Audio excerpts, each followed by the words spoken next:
welcome back to the channel. If you haven't already hit that subscribe button, go ahead and do that now. Today, we're going to be talking about the 10 things you need to know before building a house.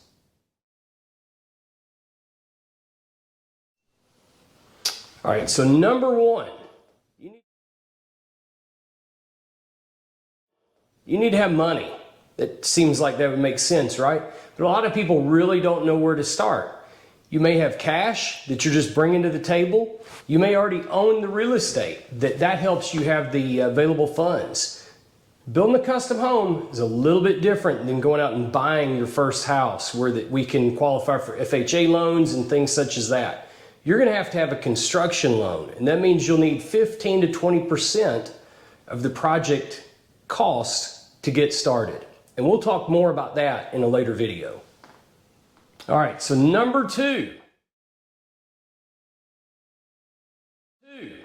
you got to have a plan. We got to have something to start with. And sometimes that's the customer has brought in something they found online.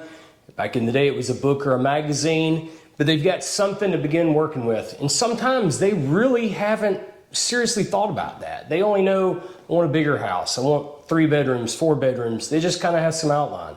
So sometimes the builder can help you with that. We offer in-house design, and we can help get you through that process. Other times you may be reaching out to an architect or somebody that just draws house plans locally, but you have to have a plan to get going.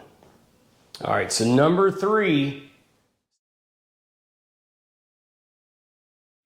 seems pretty simple, but you need a place to put that house. Now, you may already own a lot. You may be looking at a piece of property. Your builder may own some lots. Back years ago when we started, we had lots in some subdivisions, and we just don't really do that anymore. Most of our projects are out in the county and on somebody's piece of property they may already own. But the one thing that I'm going to really tell you about this one is that try to think about contacting a builder before you purchase that property.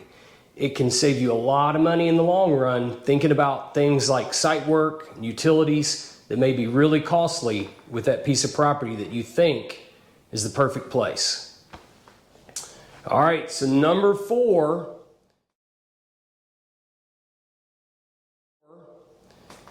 unexpected things happen. This got magnified through 2020 and the whole COVID thing, but it's always been a case that sometimes things show up broken or damaged. Sometimes things just show up wrong. The order just got wrong. And sometimes there's material shortages, but nonetheless, there are unexpected things that come up that may delay your job or change the things that you wanted to do and use in your home. All right, so number 5, pay now or pay later. Well, what's that mean? We're getting ready to build what you at least believe is going to be your lifelong home. This is your final place. Do you want to spend the money now, or do you want to spend it remodeling later? Your builder can help guide you through some of this. Things like efficiency, insulation, heating and cooling. Some of these are things that you really can't go back and easily change that you may want to go ahead and think about spending the money on now. Other things could be added in a remodel, but do you really want to finish your bathroom and do the standard shower when what you'd had your heart set on for years was a huge walk-in shower? It's your choice. All right, so number 6. There's a lot to decide. You've got a lot of decisions to make. Custom home builders aren't here to put your house together for you. We're going to make things available for you to select from. Things like how you would decorate a wall, different colors, paint choices, tile. We're going to help walk you through that process, but these decisions are yours. You're going to be living there, not us. All right, so number 7.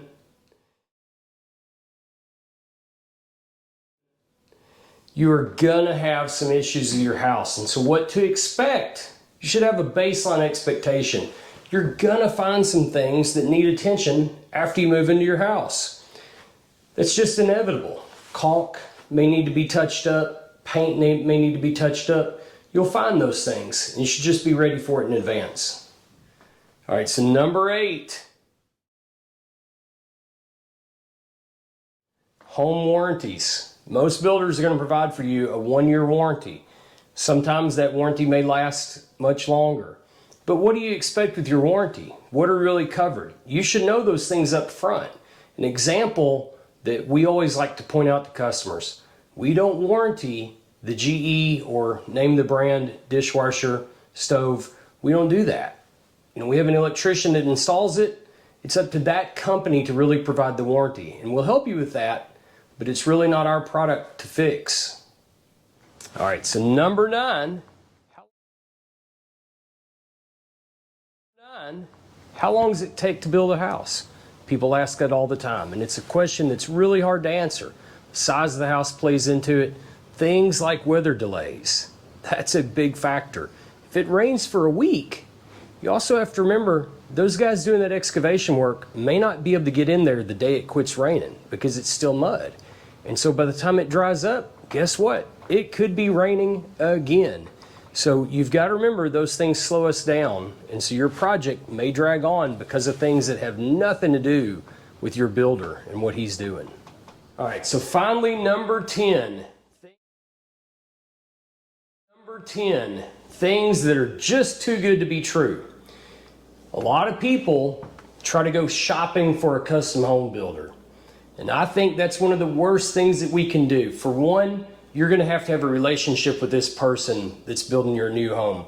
A custom home build is much different than buying a speculative or tract home. So when somebody's telling you a price and you think, wow, they're so high and this person's so low, you better really put some thought into it, because you may not really be comparing apples to apples, and they may not really be telling you the truth. So if it sounds too good to be true, just go on and rest assured it is too good to be true. So I hope that you find this helpful. I hope that if you get ready to start building a new home, that you'll think about these things and maybe have some thought into it before you ever go meet with that builder. Until next time, I'm Jason, and this is Building Basics.